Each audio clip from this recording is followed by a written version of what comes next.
Защита повторно ходатайствует об истребовании из администрации президента Российской Федерации материалов, послуживших основанием к принятию следующих указов президента Российской Федерации. От 17 ноября 1992 года номер 1403 об особенностях приватизации из правительства Российской Федерации материалов, послуживших основанием к принятию следующих нормативных актов. Постановление Совета Министров правительства Российской Федерации от 15 апреля 1993 года. Конституционные принципы, которые положены в основу уголовного судопроизводства в Российской Федерации, они совершенно неизысканны. Если защита или один из защитников, наиболее выдающийся, считает необходимым представить суду какие бы то ни было сведения, по его мнению, могущие быть положенными в основу защиты Михаила Борисовича и Платона Леонидовича, вот он это может сделать, используя весь комплекс прав, предоставленных ему законодательством. Нет же, идет по этому пути защиты. Он предлагает суду представить суду же сведения, которые нужны защите. Так не бывает. Вот в Российской Федерации, да и вообще, вот согласно мировым стандартам, такого не бывает. Функции защиты, они отделены от функции отправления судопроизводства. О том, что функции защиты отделены от функций судопроизводства, чем он нас исключил из участников судопроизводства, и, в общем-то, где-то близко уже к криминальному это высказывание. Пожалуйста, проверьте, чтобы это было в протоколе, мы обязательно будем реагировать на такие высказывания в пределах возможностей, предоставленных нам законом.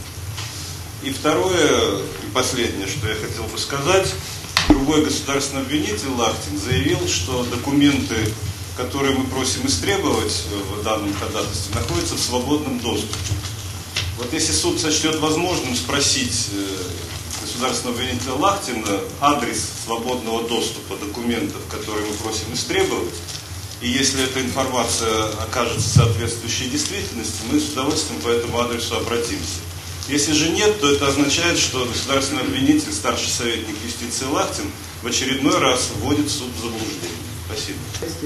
Частью 1 статьи 118 Конституции Российской Федерации правосудие в Российской Федерации осуществляется только судом.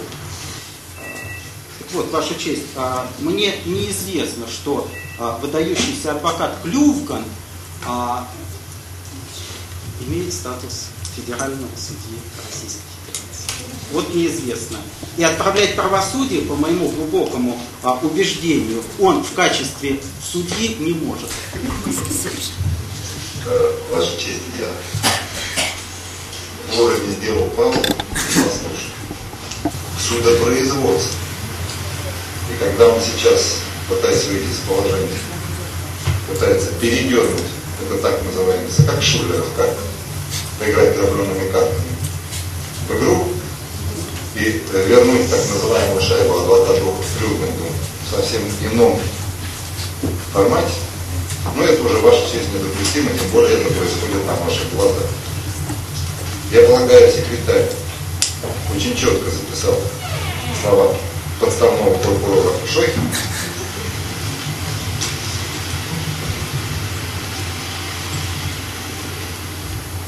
Ну, а, Ваша честь, подставной прокурор Шойхин очень часто употребляет слова конституционные принципы, состязательность и так далее. Я ему по полке надавал в Конституционном суде именно Российской Федерации, именно в рамках конституционного судопроизводства. У меня никаких с ним сложных отношений нет, просто человек, которому нечего сказать, всегда прибегает к демагогии. Я не собираюсь комментировать его переход на личности. Я польщен титулом выдающийся адвокат, который он мне присвоил сегодня. Вот, с молчаливого согласия остальных участников стороны обвинения, во всяком случае. Вот, а серьезно я хочу вот что сказать. Пикировки там с переходом на личность — это вообще последнее с точки зрения того, что может делать профессионал в процессе, это пусть на его совести остается. А вот по поводу его бесконечных ссылок на Конституцию, лживых и демагогических, я скажу вам вот что, и вы это можете донести до своих аудиторий, читательских, зрительских. Когда я еще не был выдающимся адвокатом, я был членом Конституционной комиссии Российской Федерации и Конституционного совещания, которые писали эту Конституцию. Поэтому Шохина я могу поучить тому, что там написано и про что там написано.